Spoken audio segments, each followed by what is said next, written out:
What was the first DreamCon you went to? Because you've been going much longer than even we have.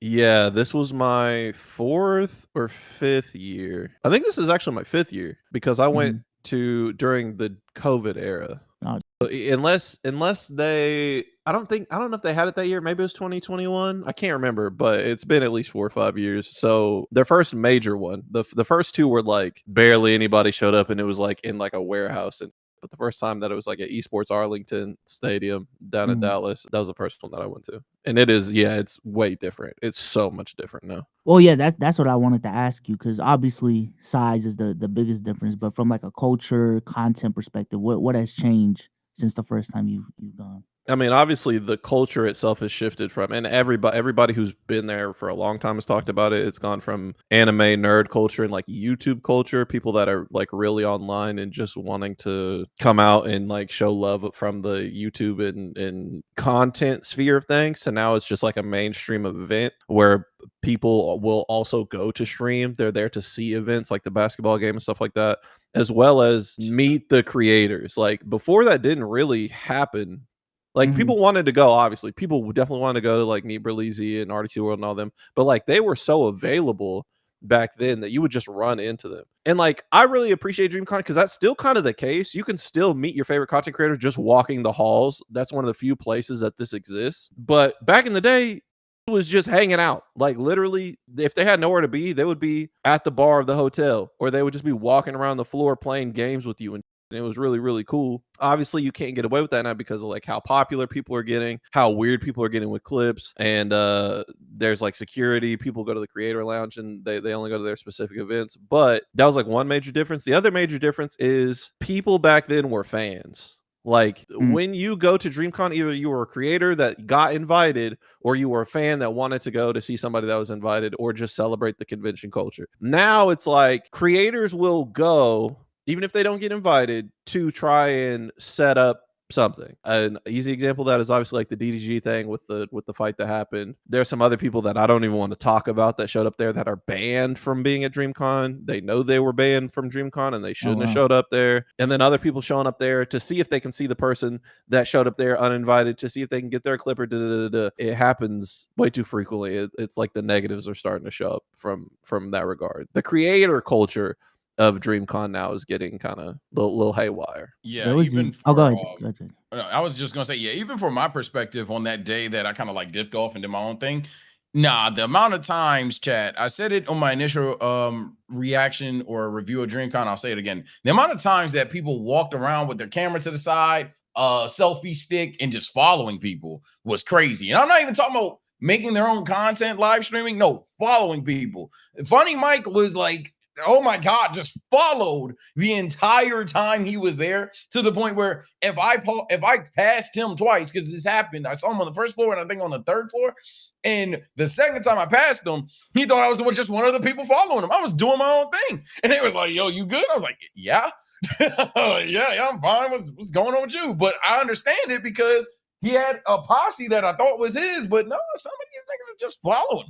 So it definitely gets a bit odd. I think even shout out Cardiac, shout out my guy River. They were even doing their podcast, and Tev swear right above me, if I'm sitting there, I'm doing the podcast with them. Someone just peeks their head over. I see their boy recording them a little bit away. I'm thinking, oh, this is just another bit for their podcast. I didn't know this guy. Nah, he's just sitting over here essentially sabotaging the podcast, takes the mic, and he's just like, yeah, bro, fuck this shit. I forgot what the fuck he said. He said something about fuck this shit or something like that. And we all just looked at him. And that's when I realized, okay, he's not a part of the crew. I was like, yo, what the fuck? I took the mic back. He was like, oh, that was corny? Yeah. And that was that. So I just don't understand how all it, well, I do understand how this happened. I just don't like that it happened, per se. I'm not gonna lie. We're in an era too where people have figured out that like short form is a shortcut to growing as a streamer, and like even people like Agent of, during the streamer university class have told people like, yo, this is the way. I feel like a lot of people are like trying to become streamers now, and they don't even have a plan in terms of how they want to build their brand or whatever. Like they're not thinking about long form content. So what they do is just they literally just get together in person, do IRL streams because everyone's telling them to collaborate in IRL stream.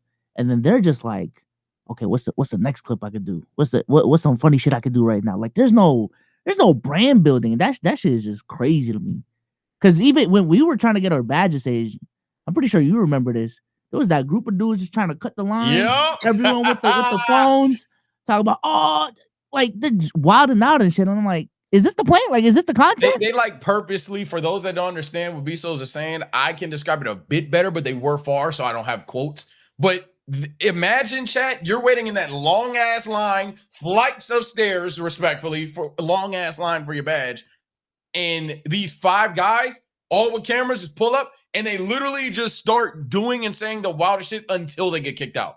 And then when they got kicked out, the flash is turned on the cameras. And it's just like, this is the clip. So I got kicked out at Dreamcon is the title and thumb today because it was obvious they were just being degenerates on purpose. And the security was just like, all right, come on, followed them out of there. It was crazy. Yeah, it's a nightmare. It's not really a nightmare because this, and I hate to be, because you know me, I want to be both an optimist, but just also be like realistic about what's going on. This is the reality of where it's going. Like it only gets worse because you can't stop the culture at all. Because if you try to prevent one person from doing it, the next person just jumps the line and becomes the thing that everybody wants to see. You know what I'm saying? Like if we got a great example of this is like Kai back in the day when he was doing like e-dates and shit like that, and everybody was like, bro, get these girls off the goddamn stream like all the time, like all you ever doing is doing girl content. And then he quit, and then he managed to manifest some shit out of that because he had good ideas. He has a good team around him that can come up with things that aren't just fully girl related. And guess what, them niggas hyped up 10 other streamers immediately after because they were willing to do the same girl content that they love to see from Kai. They just transitioned over to, you know, the next person. That's why we got like 40 goddamn AMP clones that none of little Racky, Ruby, Tacky. I don't know these niggas' names anymore because they're all little dumb motherfuckers that no shade to them that for their content, but it's like they will fill the need of any area that the person leaves behind because they know that it's the key to like going somewhere, even though the content is questionable. You know, it's subjective. People will just jump on it, and that's what DreamCon's going to be. That's what every major thing is going to be because that's what people want to see, and we're just going to have to live with it. We just got to accept it at this point. So what is it gonna take for you to be just like, I ain't going to DreamCon this year? Because I think like for me, just even the opportunity to meet with creators I've been talking to throughout the whole year and meeting the community, I think as long as that exists, I will always want to go to DreamCon.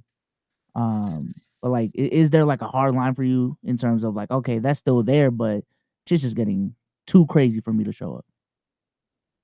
I'm a big values guy. I'm not gonna lie. Like the moment something betrays what I feel like you say you're standing for, but you don't, that's when it's like, I don't give a fuck what this could bring me opportunity wise, because I can't sit with myself knowing that I'm just like a poser to myself. I'm lying about the things that I care about. One big example of this is that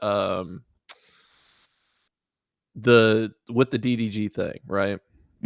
And it's not to like harp on this or be whatever, because I don't know DDG. I've talked to him for like maybe 30 seconds. But when there are scenarios in which you should be more precautious, or you need to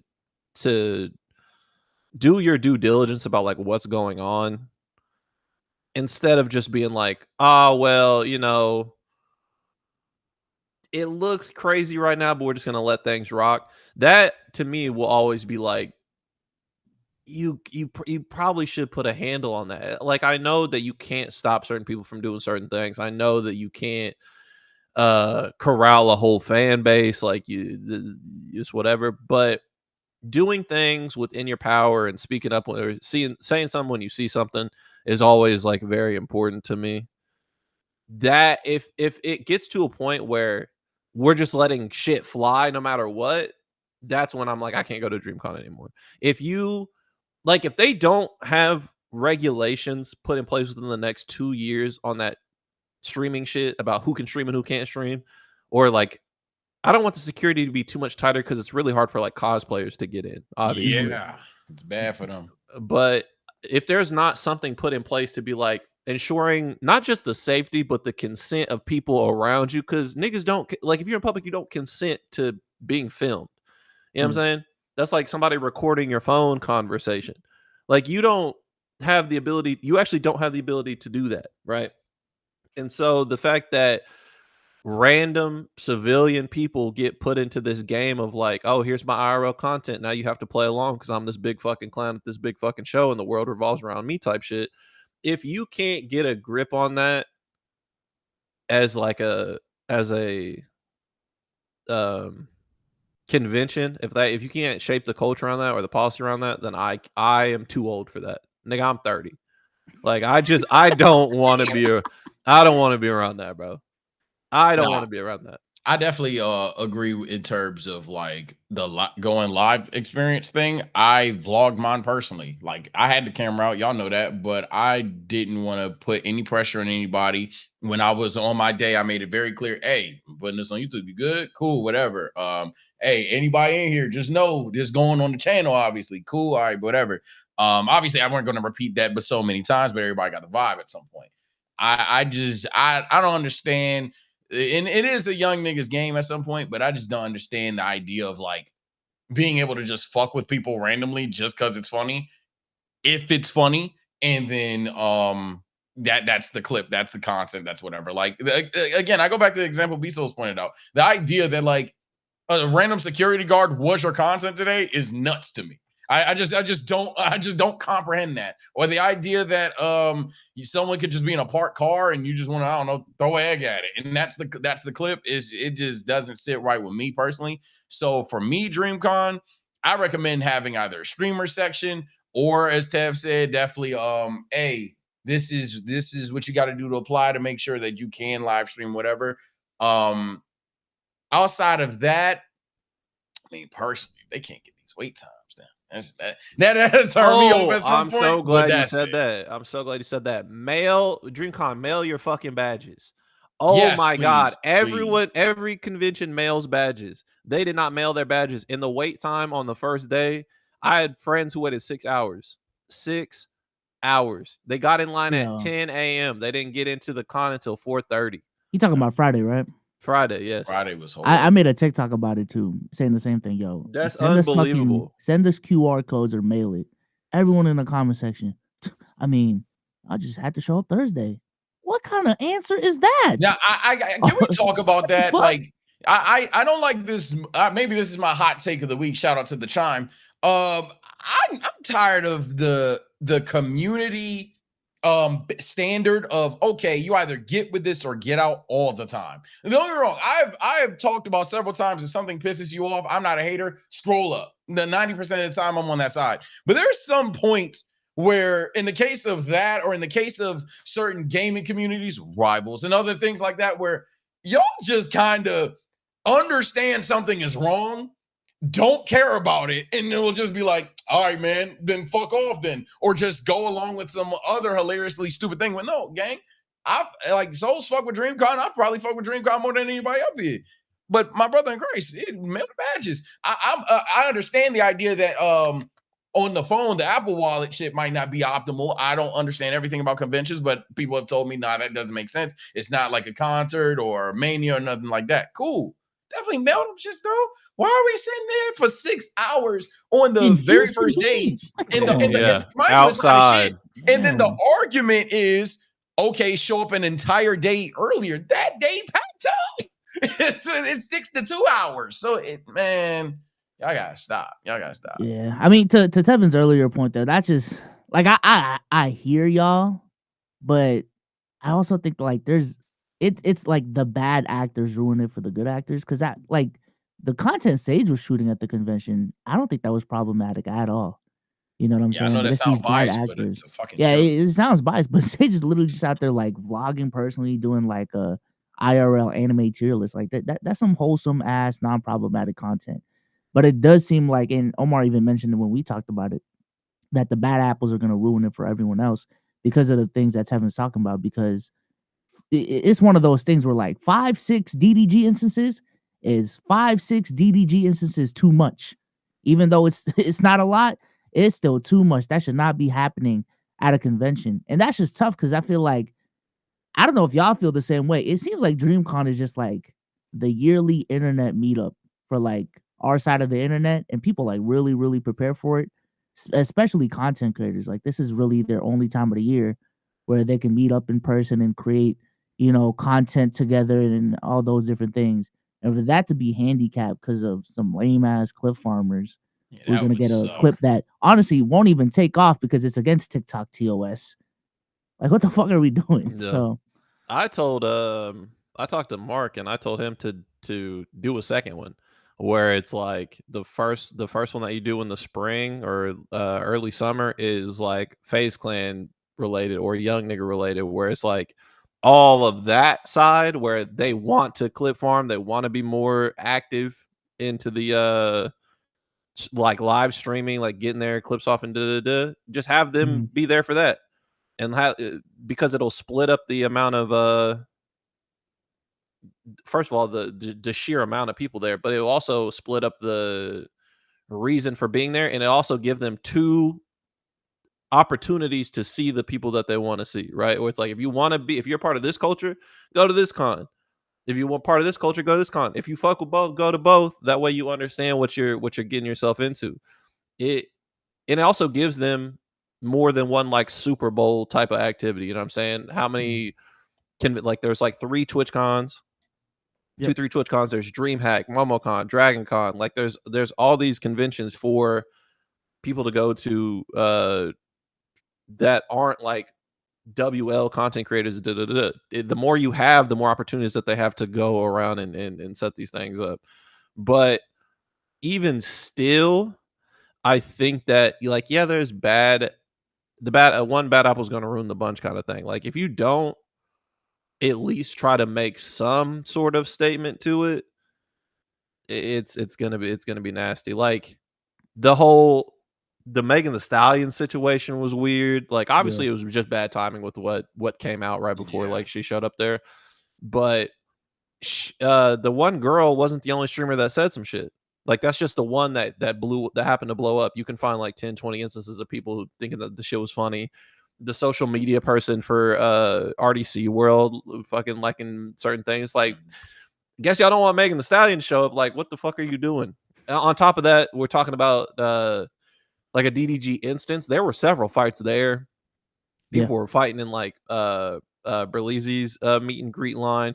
There were That line people was insane. fighting just like, and it's funny to see.